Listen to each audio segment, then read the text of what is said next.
जिले की हलचल। आकाशवाणी लखनऊ से प्रस्तुत है जिले की हलचल। आज सुनिए अयोध्या और बलिया जिलों की हलचल। पहले सुनते हैं अयोध्या जिले की हलचल। आलेख और स्वर है तन्मय सोनी का। श्री राम जन्मभूमि तीर्थ क्षेत्र के मुख्य कार्यकारी अधिकारी के चयन की साक्षात्कार प्रक्रिया पूरी हो गई है। 11 और 12 अगस्त को अंतिम दौर के साक्षात्कार हुए। कुल 5,585 आवेदन मिले थे, जिनमें से कई चरणों की स्क्रीनिंग के बाद 16 उम्मीदवारों का साक्षात्कार किया गया। अब चयन समिति 3 नामों का पैनल श्री राम जन्मभूमि तीर्थ क्षेत्र ट्रस्ट को सौंपेगी, जिसके बाद अंतिम नाम पर फैसला ट्रस्ट की 2 सितंबर को प्रस्तावित बैठक में हो सकता है। श्री राम जन्मभूमि मंदिर में 15 अगस्त से अर्चकों के लिए ड्रेस कोड लागू कर दिया गया है। धार्मिक समिति के सदस्य राजकुमार दास के मुताबिक सभी अर्चकों ने पीत वस्त्र धारण किया। गर्मी में नीचे धोती और जबकि सर्दी में मौसम के अनुसार ऊनी वस्त्र होंगे, लेकिन रंग पीत ही रहेगा। बिना सिले रेशमी वस्त्रों की व्यवस्था से रामलला की सेवा में एकरूपता और अनुशासन बनाए रखने पर जोर दिया गया है। श्रावण शुक्ल तृतीया पर अयोध्या में झूलनोत्सव की भव्य शुरुआत हुई। रामलला के चल विग्रह को पालकी में विराजमान कर श्री राम जन्मभूमि मंदिर परिसर का भ्रमण कराया गया, जिसके बाद रामलला तीनों भाइयों के साथ कुबेर पहुंचे, जहां झूलनोत्सव का आयोजन संपन्न हुआ। अयोध्या में झूलनोत्सव सदियों पुरानी धार्मिक परंपरा है, जिसमें सावन के दौरान भगवान को झूले पर विराजमान कर भजन कीर्तन और झूलन के पदों से उन्हें रिझाया जाता है। मणि पर्वत मेले में भी अयोध्या के अलग अलग मंदिरों से भगवान के विग्रह शोभा यात्रा के साथ पहुंचे और झूलनोत्सव में शामिल हुए। धार्मिक समिति के सदस्य स्वामी रामानंद दास कहते हैं, जैसे अयोध्या अनादि है, वैसे ही भगवान का दोलनोत्सव जिसको झूला कहते हैं, यह अनादि है और पद्म पुराण में इसका विशेषता से वर्णन है। हमारे यहाँ ये भाव रहता है कि भगवान झूले में पधारते हैं और श्रावण में उनको गीत गवनई के माध्यम से प्रसन्न किया जाता है। विगत दिनों मुख्यमंत्री योगी आदित्यनाथ ने अयोध्या पहुंचकर हनुमानगढ़ी और श्री राम जन्मभूमि मंदिर में दर्शन पूजन किया। रामचंद्र दास परमहंस की 23वीं पुण्यतिथि पर आयोजित श्रद्धांजलि कार्यक्रम में उन्होंने राम मंदिर चढ़ावा चोरी मामले पर कहा कि ट्रस्ट की सिफारिश पर एसआईटी जांच हुई है और दोषियों के खिलाफ कार्रवाई जारी है। वहीं गौ संरक्षण को लेकर उन्होंने कहा कि गाय सनातन धर्म और भारत की धरोहर है तथा प्रदेश में करीब 16 लाख गायों के संरक्षण का काम गौशालाओं के माध्यम से किया जा रहा है। मुख्यमंत्री योगी आदित्यनाथ ने कहा कि श्री राम जन्मभूमि में चढ़ावा चोरी से संबंधित एक प्रकरण सामने आया। श्री राम जन्मभूमि तीर्थ क्षेत्र न्यास ने इसके लिए सिफारिश की, एसआईटी बनी, एसआईटी के अनुसार कार्रवाई हुई, कार्रवाई चल भी रही है। जो अपराधी था उसके खिलाफ कार्रवाई हुई है। दूध का दूध, पानी का पानी, ये पहले दिन से कह रखा है और उसके अनुरूप इस पे कार्रवाई करने के लिए सरकार भी और तीर्थ क्षेत्र ट्रस्ट भी पूरी तरह कृत संकल्पित है। इसमें कोई संदेह किसी को होना भी नहीं चाहिए।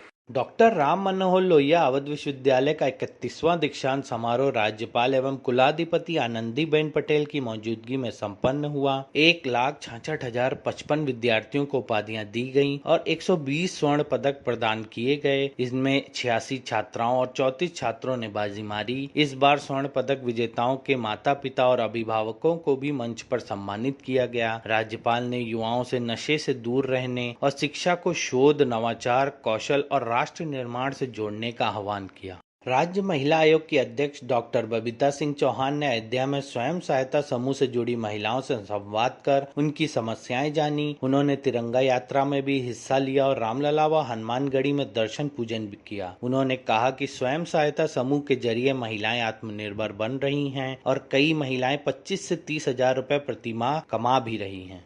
सिविल लाइन स्थित ऐतिहासिक राजकीय पुस्तकालय के उच्चीकरण और नई गैलरी के निर्माण का काम शुरू हो गया है। अयोध्या विधायक वेद प्रकाश गुप्ता ने भूमि पूजन कर परियोजनाओं की शुरुआत की। करीब 3 करोड़ 23 लाख रुपए की लागत से होने वाला काम लगभग 9 महीने में पूरा होने का लक्ष्य है। पुस्तकालय में करीब 60,000 किताबें मौजूद हैं, जिनमें कई दुर्लभ पुस्तकें भी शामिल हैं। मिल्कीपुर के रामपुरवा गांव स्थित विघ्नेश्वर महादेव मंदिर में 60 फीट लंबा और 8 कुंतल वजनी विशाल त्रिशूल स्थापित किया गया। सावन के पहले सोमवार को वैदिक मंत्रोच्चारण के बीच इसकी स्थापना हुई। मध्य प्रदेश के छिंदवाड़ा से 12 जिलों के रास्ते अयोध्या लाया गया यह त्रिशूल अब मंदिर की नई पहचान और श्रद्धालुओं के आकर्षण का केंद्र बना हुआ है। सावन के तीसरे सोमवार और नाग पंचमी पर रामनगरी शिव में नजर आई। श्रद्धालुओं ने सरयू में स्नान के बाद नागेश्वर नाथ मंदिर में भगवान शिव का जलाभिषेक और दुग्धाभिषेक किया। सुबह से ही शिवालयों में लंबी कतारें लगी रहीं और हर हर महादेव के जयकारे से अयोध्या गूंजती रही। भीड़ को देखते हुए प्रशासन ने सुरक्षा और यातायात के व्यापक इंतजाम किए।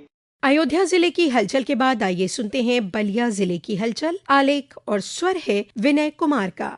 बलिया जनपद में प्रधानमंत्री नरेंद्र मोदी द्वारा नशा मुक्त युवा फॉर विकसित भारत संकल्प अभियान का राष्ट्रीय स्तर पर शुभारंभ किया गया। इसी क्रम में जनपद में मेरा युवा भारत के समन्वय में अभियान का व्यापक आयोजन किया गया। मुख्य कार्यक्रम नागाजी सरस्वती विद्या मंदिर सीनियर सेकेंडरी स्कूल मालदेपुर में आयोजित हुआ, जहां प्रधानमंत्री के संदेश का सजीव प्रसारण किया गया और 200 से अधिक युवाओं ने प्रत्यक्ष रूप से सहभागिता की। इसके अतिरिक्त जनपद के विभिन्न विकास खंडों में कार्यरत राष्ट्रीय युवा स्वयं सेवकों द्वारा स्थानीय युवा मंडलों, स्वयंसेवी संगठनों, शैक्षणिक संस्थानों एवं अन्य सामाजिक संगठनों के सहयोग से भी प्रधानमंत्री के संदेश के सामूहिक श्रवण का आयोजन किया गया। इन कार्यक्रमों में बड़ी संख्या में युवाओं ने भाग लेते हुए नशा मुक्त भारत के निर्माण का संकल्प लिया। जननायक चंद्रशेखर विश्वविद्यालय बलिया में 80वां स्वतंत्रता दिवस हर्षोल्लास के साथ मनाया गया। कुलपति प्रोफेसर नरेंद्र कुमार शुक्ला ने ध्वजारोहण किया। कुलपति ने अपने उद्बोधन में स्वतंत्रता सेनानियों को नमन किया। उन्होंने कहा कि स्वतंत्रता हमें केवल अधिकार नहीं देती बल्कि अपने कर्तव्यों का बोध भी कराती है। आज हमें संकल्प लेना होगा कि अपने राष्ट्र को ज्ञान, नवाचार, अनुसंधान, तकनीक और मानवीय मूल्यों के माध्यम से सशक्त बनाएंगे। इस अवसर पर वंदे मातरम गीत गाया गया। इस गीत का महत्व जननायक चंद्रशेखर विश्वविद्यालय के अंग्रेजी विभाग के सहायक प्रोफेसर डॉक्टर नीरज कुमार सिंह ने बताया।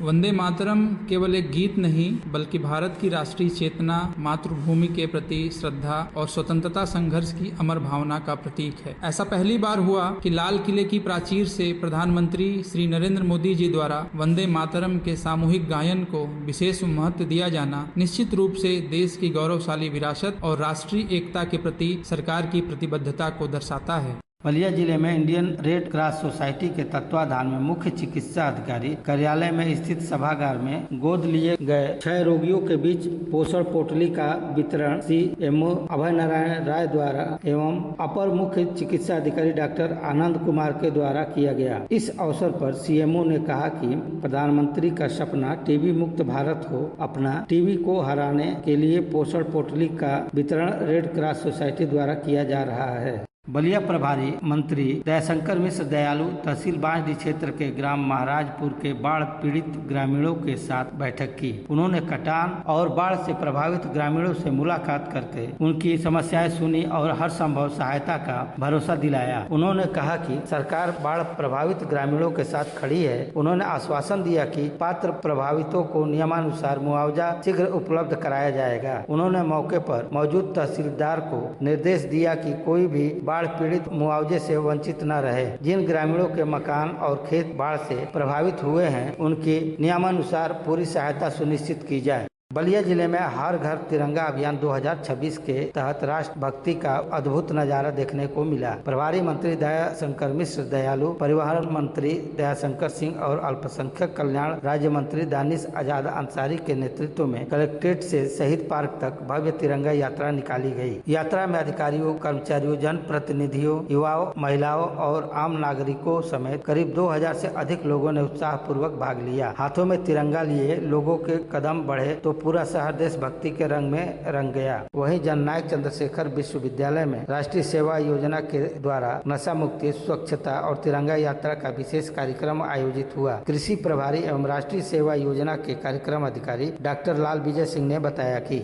बलिया में विद्यार्थियों द्वारा स्वच्छता, नशा मुक्ति एवं तिरंगा यात्रा कार्यक्रम का आयोजन उत्साह पूर्वक किया गया। विद्यार्थियों ने मंदिर एवं विश्वविद्यालय परिसर की साफ सफाई कर स्वच्छता का संदेश दिया। साथ ही नशा मुक्ति के प्रति जागरूकता फैलाते हुए नशे से दूर रहने का संकल्प लिया। विद्यार्थियों द्वारा तिरंगा यात्रा के माध्यम से राष्ट्र प्रेम, एकता एवं देशभक्ति का संदेश दिया गया।